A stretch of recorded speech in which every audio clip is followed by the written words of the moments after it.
Properties. Okay जी, next हमारे पास है periodicity of properties. अब प्रॉपर्टीज़ कौन सी हैं? प्रॉपर्टीज़ इसकी बहुत ज़्यादा हैं जो हमने मैट्रिक में भी की थी, जैसे electron affinity, ionisation energy, atomic radius, electronegativity, ये सारी की सारी एटम्स की एलिमेंट्स की प्रॉपर्टीज़ होती हैं। अब पीरियड्स, पीरियोडिक टेबल है ही क्या जिसमें रेपिटिशन होती हैं, प्रॉपर्टीज़ अपने आप को रिपीट कर रही होती हैं।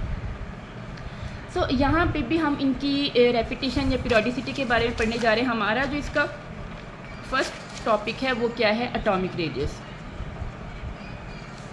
पहले हम इसको समझेंगे, देन इसको बुक से स्टडी करेंगे। एटॉमिक रेडियस होता क्या है? पहली बात, एटम बहुत छोटे होते हैं, हम उनके साइज़ को या उनके रेडियस को मेजर नहीं कर सकते।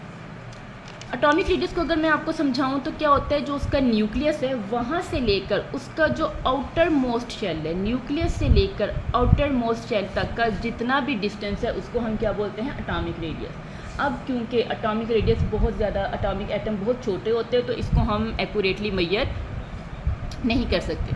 तो इसके लिए क्या किया जाता है कि दो क्लोजली रिलेटेड एटम, उनका टोटल डायामीटर ले लिया जाता है, तो टू क्लोजली।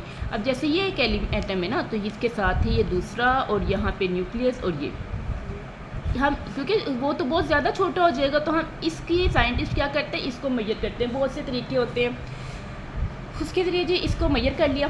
अब ये किसके? दो एटम्स के। जब हमने एक का फ़र्ज़ करें, आपके पास ये आ गया 14 पिकोमीटर। अगर आपने एक का कैलकुलेट करना है तो सिंपली हम क्या करेंगे, 14 पिकोमीटर को 2 से डिवाइड कर देंगे और हमारे पास एक एलिमेंट का एटॉमिक रेडियस आ गया। अब हम एटॉमिक रेडियस की पीरियोडिसिटी की बात करते हैं। देखो जब भी हम आते हैं ना एक ग्रुप में, तो ग्रुप में ऊपर से नीचे एटम के साइज़ में या एटॉमिक रेडियस में इजाफा होता है। उसकी वजह कि शेल नंबर इंक्रीज़ हो रहा है। पीरियड हमें वो बता रहा है ना, ये जो पहला किसी ग्रुप का जो पहला एटम है वो फर्स्ट शेल में आता है, पीरियड में आता है। उसी ग्रुप का दूसरा एलिमेंट दूसरे पीरियड में आ गया, तीसरा एलिमेंट किस में आ गया? तीसरे पीरियड में, चौथा एलिमेंट चौथे पीरियड में। इसमें अगर एक शेल है तो इसमें कितने शेल हो गए? 2। इसमें कितने शेल हो गए? 3। और इसमें कितने शेल हो गए? 4। तो कमरों की या शेल्स की तादाद में इजाफा हो रहा है तो घर भी तो बड़ा होगा ना। सिंपल सी एग्जांपल है, किसी घर में जितने कम कमरे होंगे वो घर छोटा होता है। अब इजाफा होता जा रहा है लोगों में, आबादी में, ज़्यादा कमरे बनाने के लिए हमें घर की स्पेस भी क्या चाहिए? ज़्यादा। तो यही वजह है कि जब हम किसी ऊपर से नीचे आते हैं तो शेल्स की तादाद में इजाफा होने की वजह से। अच्छा जी, एटॉमिक रेडियस के बारे में हमने ग्रुप में ये फाइनल कर लिया कि जब हम ऊपर से नीचे आते हैं तो क्योंकि शेल की तादाद में इजाफा हो रहा है जिसकी वजह से एटम के साइज़ क्या हो रहा है? इंक्रीज़। दूसरी साइड पे अगर हम पीरियड की बात कर रहे हैं, फ़र्ज़ करें कि शुरू में जो पहला ग्रुप है, उसका पहले ग्रुप का जो एलिमेंट उसका साइज़ इतना है। जैसे जैसे हम पीरियड में मूव करते जा रहे हैं साइज़ छोटा हो रहा है। अब उसकी रीज़न क्या है? सबसे पहली रीज़न तो हमारे पास ये आ जाती है कि ग्रुप में एक पीरियड में शेल नंबर चेंज नहीं हो रहा। इधर इधर जब आते हैं शेल नंबर चेंज होता है। यहाँ पर सेम ये पहले पीरियड में जितने भी एलिमेंट है सबका शेल एक ही है, 1 ही शेल है। दूसरे पीरियड में जितने भी एलिमेंट है उनमें 2 ही शेल है। सो पीरियड में मूव करते हुए शेल नंबर इंक्रीज़ नहीं होता, इस वजह से साइज़ बड़ा नहीं होगा। लेकिन छोटा क्यों हो रहा है? अब देखो बेटे, यहाँ पर 1 नंबर, 2 नंबर, 3 नंबर, 4, 5 ये नंबर क्या जाहिर कर रहे हैं? उनके वैलेंस शेल के इलेक्ट्रॉन। तो अगर हम यहाँ देखें तो यहाँ से हमें आइडिया मिल रहा है कि जैसे जैसे हम पीरियड में राइट साइड पे मूव करते हैं इलेक्ट्रॉन की तादाद में इजाफा हो रहा है। इलेक्ट्रॉन क्या कर रहे हैं? इंक्रीज़। हमें पता है कि किसी एटम में जितने इलेक्ट्रॉन होते हैं उतने ही क्या होते हैं? प्रोटॉन। जितने इलेक्ट्रॉन उतने ही क्या होते हैं? प्रोटॉन। सो अगर इलेक्ट्रॉन इंक्रीज़ हो रहे हैं तो प्रोटॉन भी तो इंक्रीज़ हो रहे हैं ना। एग्जांपल ले लेते हैं, पहला एलिमेंट है, इसके अंदर दूसरे के लेते हैं 2 प्रोटॉन हैं, तो इसके आउटर मोस्ट शेल में भी क्या है? 2 इलेक्ट्रॉन। और जितनी उन्होंने फोर्स थी इलेक्ट्रोस्टैटिक फोर्स की वजह से एक दूसरे के करीब थे। अब आगे चले गए, अगले वाले में 3 प्रोटॉन हो गए और 3 ही क्या हो गए? इलेक्ट्रॉन। अब उनके रहने के लिए कमरों में इजाफा नहीं हो रहा, वो एक ही जगह पे रह रहे हैं, लेकिन उनकी तादाद में क्या होता जा रहा है? इजाफा। आगे कितने हो गए, 4 ही क्या हो गए, इलेक्ट्रॉन।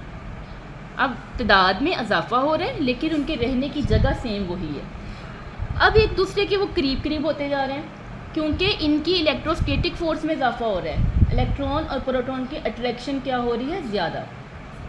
इलेक्ट्रॉन प्रोटॉन की अट्रैक्शन ज़्यादा होने की वजह से वो जो इलेक्ट्रॉन प्रोटॉन से दूर दूर थे, अट्रैक्शन ज़्यादा होगी तो यही इलेक्ट्रॉन प्रोटॉन के करीब आ गए।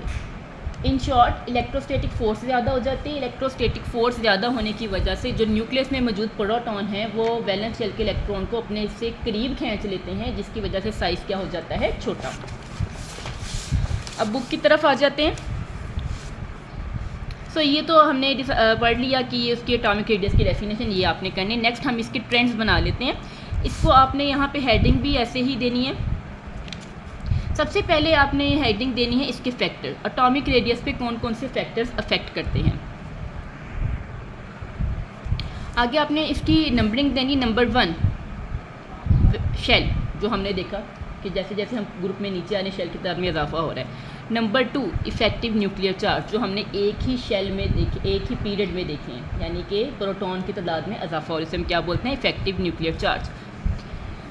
और नंबर 3 शील्डिंग इफेक्ट। अब ये शील्डिंग इफेक्ट क्या होता है, शील्डिंग इफेक्ट होती है इलेक्ट्रॉन, अब सेम जो चार्जेस हैं वो एक दूसरे को रिपेल करते हैं ना, तो इलेक्ट्रॉन के साथ इस पर भी नेगेटिव चार्ज, इस पर भी नेगेटिव चार्ज, सेम जो चार्जेस हैं वो एक दूसरे को क्या करेंगे, रिपेल।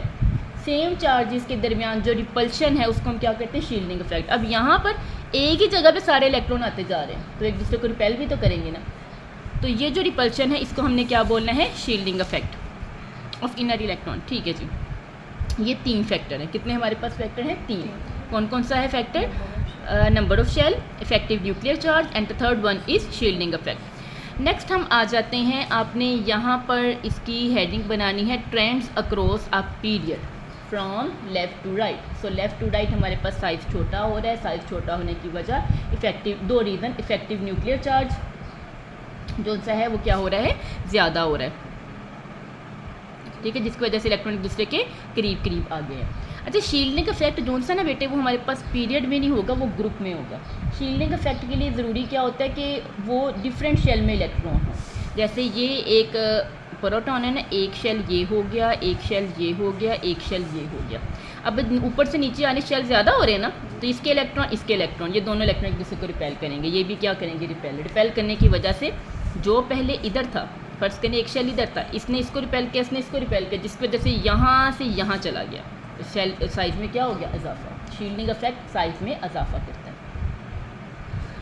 सो हमने डाउन अ ग्रुप जाएंगे तो क्योंकि अजाफी शेल आ रहे हैं, अजाफी इलेक्ट्रॉन आ रहे हैं, तो शील्डिंग इफेक्ट ज़्यादा होगा, ये चीज़ अंडरलाइन करनी है। तो जो है शेल है, इलेक्ट्रॉन है, वो एक दूसरे से दूर चले जाएंगे और उसके साइज़ में क्या हो जाएगा, इजाफा हो जाएगा। यहाँ पे जो अंडरलाइन करनी है, यहाँ पे इसको हम एटॉमिक रेडियस को वाइंड अप करते हैं। हमने पढ़ा 3 फैक्टर हैं, नंबर 1, नंबर 2 और नंबर 3। 3 पे हमारे पास क्या आता है, शील्डिंग इफेक्ट। और शील्डिंग इफेक्ट की वजह से क्या होता है, साइज़ इंक्रीज़ होता है, और ये किसके अंदर मौजूद होता है, एक ग्रुप में। क्लियर। दूसरे नंबर पे हमारे पास आ रहा है effective nuclear charge. Effective nuclear charge कहते हैं फोर्स ऑफ अट्रैक्शन को प्रोटॉन और इलेक्ट्रॉन के दरमियान। इसकी वजह से जो साइज़ होता है वो कम हो रहा है, यानी कि डिक्रीज़ हो रहा है, और ये किसके अंदर होता है, पीरियड में। ओके, उसके बाद हमारे पास जो इसका फर्स्ट पॉइंट था वो क्या है, number of shells. Number of shell, जितने शेल ज़्यादा होंगे साइज़ भी क्या होगा उसका, इंक्रीज़, और ये भी किसके अंदर होता है, ग्रुप में, ऊपर से नीचे। तो 3 फैक्टर, 2 फैक्टर की वजह से साइज़ इंक्रीज़ हो रहा है, जबकि उसमें पीरियड में इफेक्टिव न्यूक्लियर चार्ज उसकी वजह से साइज़ क्या हो रहा है, कम।